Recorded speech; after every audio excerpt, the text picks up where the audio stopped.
सुन रहे हैं जगत गुरु तत्वदर्शी संत रामपाल जी महाराज द्वारा लिखित पुस्तक जीने की राह।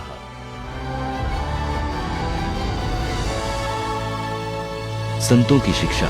एक गांव का व्यक्ति पहली बार श्री नानक देव जी के पास गया। उसने देखा कि संत जी मायूस अवस्था में एकांत में बैठे थे, स्मरण कर रहे थे। उस आदमी ने सतनाम वाहेगुरु बोला। श्री नानक जी ने भी उत्तर दिया, भोजन करवाया, ज्ञान विचार सुनाए। वह व्यक्ति चला गया। एक दिन फिर वही व्यक्ति आया और बोला, महाराज जी आप कभी खुश दिखाई नहीं देते, क्या कारण है? संत नानक जी ने कहा कि न जाने काल की कर डारे, किस विधि ढल जा पासावे, जिन्हाते सिरते मौत खुड़कदी, उन्हानु केहड़ा हांसावे। भावार्थ, संत नानक जी ने कहा कि हे भाई, इस मृत्यु लोक में सब नाशवान है, पता नहीं किसकी जाने की बारी कब आ जाए। इसलिए जिनके सिर पर मौत गरज रही हो, उस व्यक्ति का नाचना गाना, हंसी मजाक कैसे अच्छा लगेगा। मूर्ख या नशे वाला व्यक्ति इस गंदे लोक में खुशी मनाता है। जैसे एक व्यक्ति की पत्नी को विवाह के 10 वर्ष पश्चात पुत्र हुआ, उसके उत्पन्न होने की खुशी में लड्डू बनाए, बैंड बाजे बजाए, उधमस उतार दिया। अगले वर्ष जन्मदिन को ही मृत्यु हो गई। कहां तो जन्मदिन की खुशी की तैयारी थी, कहां रोआ पीटी शुरू हो गई। घर नरक बन गया। अब मना लो खुशी। वह व्यक्ति सच्चाई सुनकर कांप गया और बोला कि हे प्रभु, आपकी बातें सत्य हैं, परंतु क्या आप कभी खुशी नहीं मनाते? श्री नानक जी ने उत्तर दिया कि खुशी मनाता हूं। साध मिले साढ़े शादी हुंदी, बिछुड़दा दिलगीरी वे, अखदे नानक सुनो जिहाना, मुश्किल हाल फकीरी वे। भावार्थ, जब मेरे शिष्य सत्संग सुनने आते हैं तो साध संगत को देखकर मेरे को खुशी होती है कि सब भक्ति पर लगे हैं, कोई विचलित नहीं हुआ है।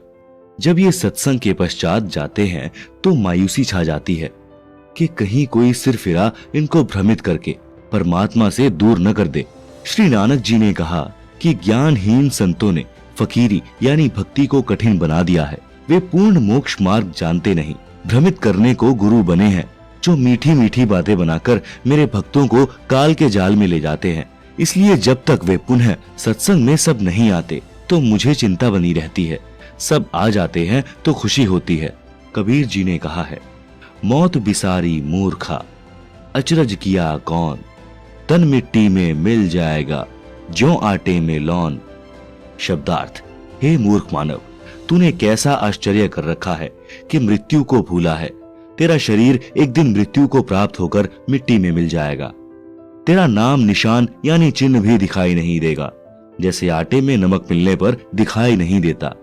भावार्थ है कि मृत्यु का दिन भूलकर ही मनुष्य यानी स्त्री पुरुष स्वार्थवश गलतियां करता है और संसार में बेफिक्र रहता है।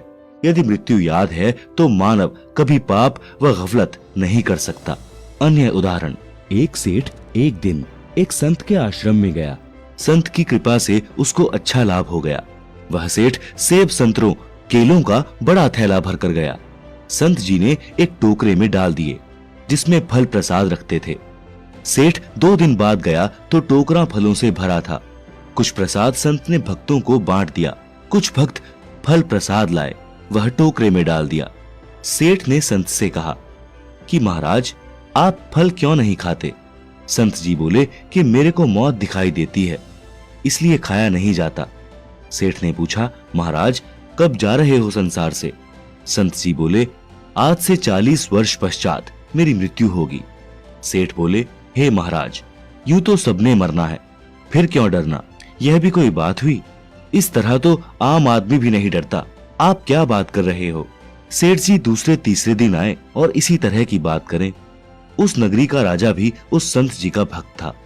संत जी ने राजा से कहा कि आपकी नगरी में किरोड़ी मल सेठ है, चंदन की लकड़ी की दुकान है, उसको फांसी की सजा सुना दो और 1 महीने बाद चांदवी 14 को फांसी का दिन रख दो।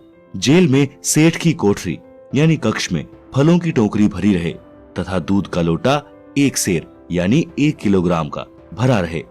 खाने को खीर, हलवा, पूरी, रोटी तथा सब्जी देना। राजा ने आज्ञा का पालन किया। जेल में सेठ जी को 20 दिन बंद हुए हो गए। निर्बल हो गया। संत जेल में गया, प्रत्येक बंदी से मिला। सेठ जी को देखकर संत ने पूछा, कहाँ के रहने वाले हो? क्या नाम है? सेठ बोला, हे महाराज, आपने पहचाना नहीं, मैं किरोड़ी मल हूँ, चंदन की दुकान वाला। संत जी बोले, अरे किरोड़ी मल, तुम दुर्बल कैसे हो गए? कुछ खाते पीते नहीं? अरे फलों की टोकरी भी भरी है, दूध का लोटा भरा है, थाली में हलवा खीर रखी है। सेठ जी बोले, हे महाराज, मौत की सजा सुना रखी है, कसम खाकर कहता हूं कि मैं निर्दोष हूं, बचा लो महाराज, मेरे छोटे छोटे बच्चे हैं। संत जी बोले, भाई मरना तो सबने है, फिर क्या डरना, खा पी कर मौज कर। सेठ जी ने सलाखों में से हाथ निकालकर चरण पकड़ लिए, बोला, बचा लो महाराज, कुछ ना खाया पिया जाता, चांदनी चौदस दिखे से। संत ने कहा, सेठ किरोड़ीमल, जैसे आज तेरे को चांदनी चौदस को मृत्यु निश्चित दिखाई दे रही है, इसी प्रकार साधु संतों को अपनी चांदनी चौदस दिखाई देती है, चाहे 40 वर्ष बाद हो। आप अध्यात्म ज्ञानहीन प्राणी मस्ती मारते हो और अचानक मौत ले जाती है, कुछ नहीं कर पाते। ऐसे ही मुझे अपनी मृत्यु का दिन दिखाई देता है, जो 40 वर्ष बाद आना है। इस कारण से खाना पीना ठीक ठीक ही लिया जाता है, मस्ती मन में कभी नहीं आती, परमात्मा की याद बनी रहती है। आपकी ज्ञान की आंखों पर अज्ञान की पट्टी बंधी है, जो सत्संग में खोली जाती है, जिससे जीने की राह मिल जाती है, मोक्ष प्राप्त होता है। संत ने राजा से कहकर सेठ को बरी करवा दिया। सेठ ने नाम लेकर कल्याण करवाया।